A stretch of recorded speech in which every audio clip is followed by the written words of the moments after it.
Okay, so, wow, you guys have sent us a mountain of stuff about this whole Diddy arrest. I mean, news articles, legal documents, you name it. It's huge, right? And honestly, kind of tough to wrap your head around. Yeah, absolutely. So that's what we're doing here. This isn't just us reading headlines. This deep dive is about going deeper, Like, how did we even get here and what does it all mean? It's not just a celebrity scandal, which, let's be real, those can be kind of captivating in a guilty pleasure way. Totally. But this is different. This is about like power, the music industry, the legal system, all colliding. And, Yeah. you know, we are talking about Sean Diddy Combs. This isn't like some flavor of the month musician. This is Bad Boy Records, No Way Out. Yeah. An empire, basically. Right, exactly. To see that level of, I don't know, success, legacy, to see that clashing with these allegations, it's a lot. It really is. And it's important to remember his influence, it goes way beyond music, right? We're talking fashion, beverages, even philanthropy. This Yeah. situation, it's got these like ripples. True, true. So where do we even begin? It feels like this story's been going on forever. It has been a long and complicated journey. Maybe a timeline would be helpful. Let's rewind all the way back to November 2023. Cassie Ventura, Diddy's ex, files a federal lawsuit against him. Whoa, hold up. Federal lawsuit. That's serious right from the jump. This isn't just like he said, she said stuff anymore. Definitely not. Ventura's lawsuit alleged rape and years of abuse. It was like a bomb went off. And then the floodgates opened, right? Didn't a bunch of other lawsuits come out after that? You're telling me suddenly all these accusations are coming to light? We're talking something like 9 more lawsuits, some going back decades. It was overwhelming, really. Decades. Seriously. Yeah, one lawsuit that's really stuck with me is Joy Dickerson-Neal's. She claims Diddy assaulted her way back in 1991. She was a college student at the time. 1991. That's over 30 years ago. It makes you wonder what else has been going on all this time. Right, and it wasn't just one-on-one accusations either. Another woman came forward saying Diddy and 2 other guys, they gang raped her when she was only 17. Oh, wow. Okay, that's a whole other level of serious. Yeah, definitely.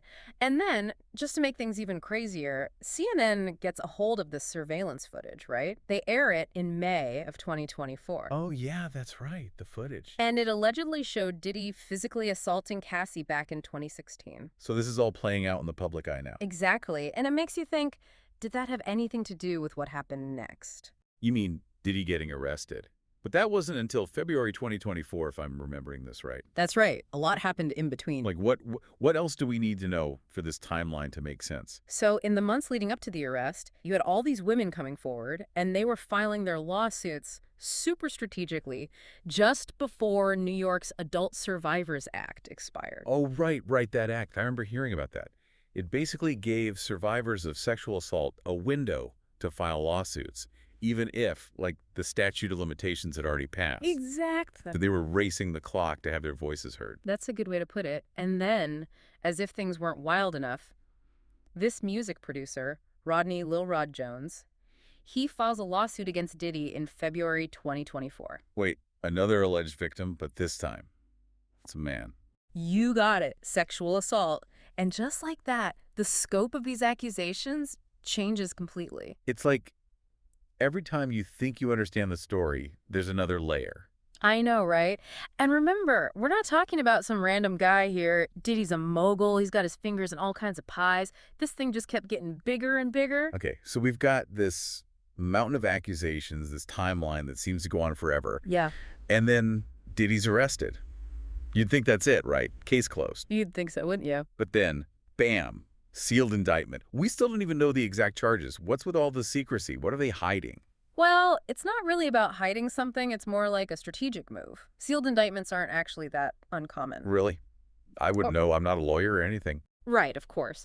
But basically, it lets the prosecution keep building their case without having to show all their cards right away. So they're playing poker, holding their cards close to the chest. Exactly. Like, they might have some strong evidence, maybe even testimonies from more alleged victims, stuff they don't want to make public just yet. Interesting. So it keeps the other side guessing. Yep. Yeah. And it might prevent witnesses from, getting their story straight beforehand. Okay, that makes sense. But how does this whole playing it close to the vest thing work with how Diddy's acting? He's not exactly laying low. That's true. Diddy's response has been very much in the public eye, and it's been consistent. Total denial. He's basically saying this is all just a bunch of people trying to take him down, take advantage of his success. Which isn't exactly a new tactic when celebrities get accused of stuff, is it? You're right, it's not. But what makes this different is, remember how we were talking about those lawsuits filed right before the Adult Survivors Act ran out? Yeah. Well, Diddy actually turned himself in to the authorities in New York. Like, he went to them before they even announced the arrest. Whoa. So he was trying to control the narrative, get ahead of the story. Exactly. It's a calculated move, right? He goes to them willingly, and it makes him look all cooperative, like he's got nothing to hide. Plays right into that innocent until proven guilty thing. You got it. Legal strategy and a PR move, two birds, one stone. Pretty smart. If it works. Whether it works, well, that depends. It all boils down to how solid the prosecution's evidence is and how the jury sees Diddy. Okay, so you've got this, like, legal chess match going on. But it's not just lawyers and judges, Yeah. right? Yeah. There's a whole court of public opinion out there, and people don't wait for verdicts to decide. Oh, absolutely. Public opinion can change in a heartbeat. So what's the vibe? What are people saying about all of this? Honestly, it's been interesting to watch. At first, there was this kind of hesitation. Diddy's a big deal. People love him, so they were quick to take his side. Makes sense. But then more and more allegations came out. Those lawsuits started piling up. And especially after CNN aired that footage, People started to doubt. yeah, public opinion started to shift. We saw people who were once in his corner backing away slowly, business partners, sponsors, you name it. It's like that innocent until proven guilty gets a whole lot trickier when your career, your whole life is on the line. It's a whole different ball game. And then there was the whole Howard University thing, which was Oh man, that was huge. huge. Howard, they're one of the top HBCUs in the country, right?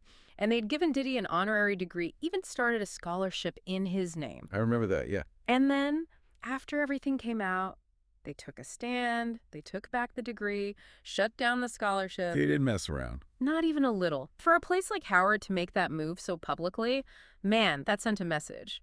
It showed just how serious these accusations were, and that even someone with Diddy's money and fame, they're not untouchable. It really makes you think, Yeah. about who we hold up, who we give power to. It's like this whole Diddy situation, it's making people ask some tough questions about accountability, especially in music. Do you think this could actually, change things? Like, is this a turning point? It's definitely possible. I mean, look at what happened in Hollywood with #MeToo. People are way more aware now. They're demanding action, not just words. Music can't just ignore that, right? So if this is a turning point, what needs to happen? What does real change even look like? That is the million-dollar question. It's got to be more than just a one-time thing, First off, we got to support the people who come forward, make it safe for them, legally, emotionally, the whole 9 yards. And what about the music industry itself? What's their role in all this? They can't just wait for a scandal to blow up and then react. They got to be proactive, build a culture of respect, consent, actually hold people accountable when they mess up. So it's bigger than just Diddy. It's about the whole system. 100%.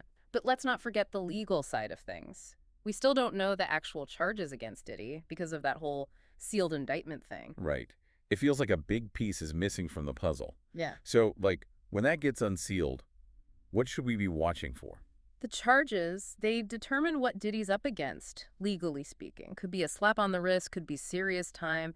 And there are so many accusers, some going back years. Even if some of those are past the statute of limitations, they could still be important, right? Well, totally. Might not be separate trials, but they show a pattern. Juries pay attention to that kind of stuff.